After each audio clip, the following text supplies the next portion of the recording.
Assalamualaikum warahmatullahi wabarakatuh. Halo semuanya, perkenalkan nama Ibu Fani Meida Rahayu. Bisa kalian panggil dengan sebutan Ibu Fani.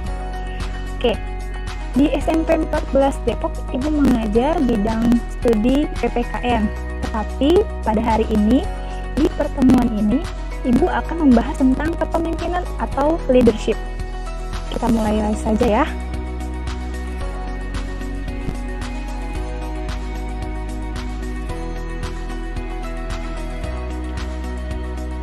Oke, kepemimpinan atau leadership.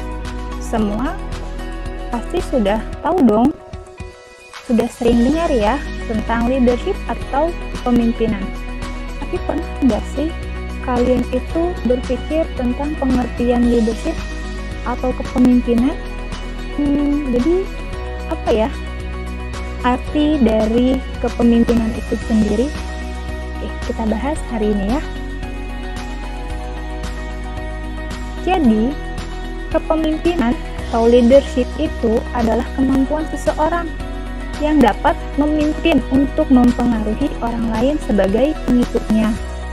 Nah, untuk menjadi seorang pemimpin, ada beberapa syarat. Yang pertama, memberikan kesenangan dalam jasmani. Yang kedua, menunjukkan ada keahlian dan kepastian hukum. Yang ketiga, menggerakkan bawahan dengan mengajak untuk bekerja persuasion. Yang keempat, memberi kesenangan rohaniah. Lalu, yang kelima, menunjukkan keteguhan pendidikan dan rasa tidak segan-segan untuk turut merasakan kesukaran-kesukaran kepada para pengikutnya. Lalu yang keenam, menunjukkan pada suatu sikap yang patut dihormati. Yang ketujuh, menunjukkan kelebihan di dalam ilmu pengetahuan, kepandaian, dan keterampilan. Lalu syarat yang terakhir, yaitu memberikan sifat semangat kepada anak buahnya. Selain itu, untuk menjadi seorang pemimpin juga harus mempunyai tugas dan gaya kepemimpinannya. Yang pertama, memberikan suatu kerangka pokok yang jelas dan dapat dijadikan pegangan bagi para pengikutnya.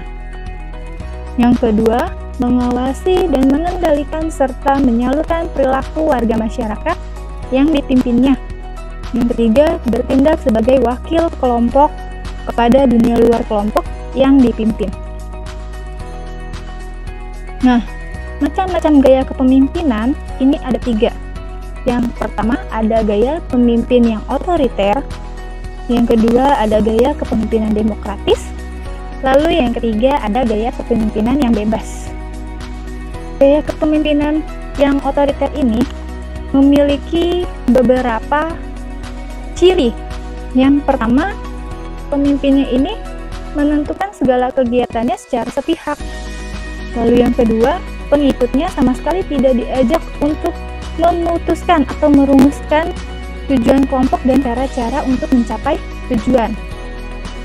Lalu yang ketiga, pemimpin terpisah dari kelompok dan seakan-akan tidak ikut dalam proses interaksi di dalam kelompok. Itu adalah ciri-ciri gaya kepemimpinan otoriter. Lalu, ciri-ciri gaya kepemimpinan yang demokratis.